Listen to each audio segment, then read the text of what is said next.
Eh bien, ce soir, je vous invite à une réflexion sur cette disparition prochaine et sur la crise écologique que nous traversons actuellement. Une réflexion que je vais mener à la lumière d'une discipline qui m'est chère, trop méconnue et ô combien pertinente ici, la scatologie.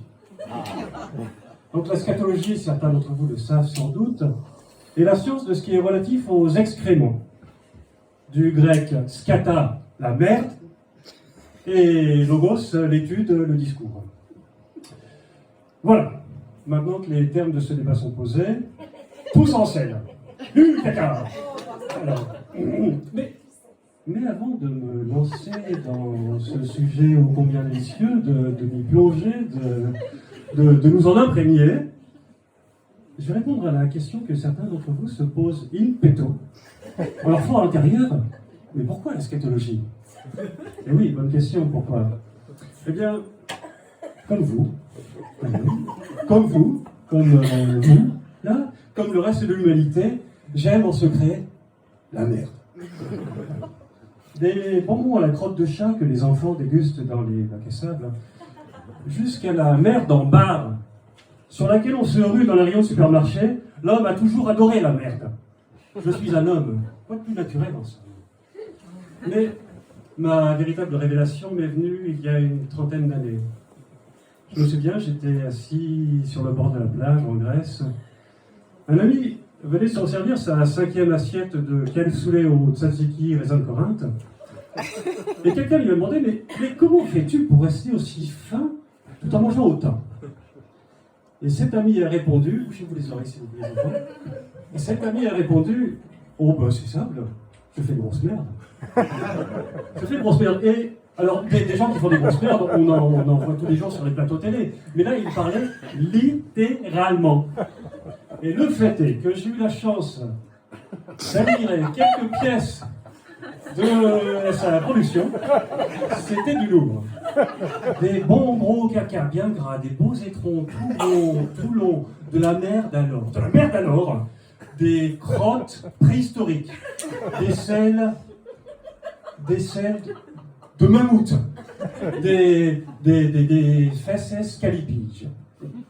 Et donc, en voyant ça, j'étais pris d'un choc et c'était ma révélation. Maintenant, venons-en au cœur de cette réflexion. Oui, puisqu'on est là pour ça quand même. Donc, qu'est-ce que la scatologie peut apporter à notre compréhension de la crise écologique actuelle?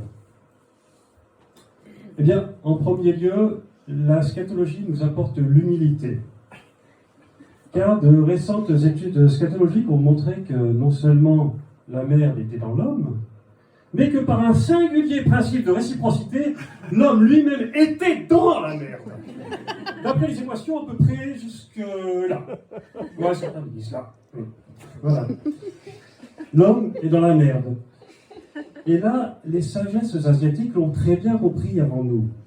Le yin et le yang, le noir et le blanc, la merde et l'homme et la merde, le café et le lait sont indissociablement liés dans une harmonie polychromatique de marron. Voilà. En conclusion, on est marron. C'est QFP. Je vois que ça vous choque un peu quand même, hein, ça vous titille. Alors attendez, j'en ai quand même gardé un petit peu pour la bonne bouche. Saviez-vous que, au moment de notre naissance,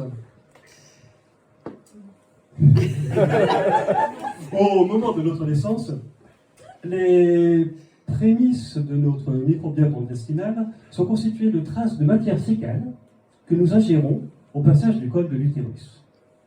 Oui, véridique. Pour le dire en termes poétiques,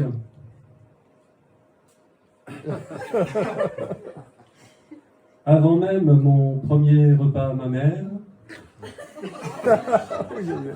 je prends un apéro de fesses amères entre les fesses de ma mère.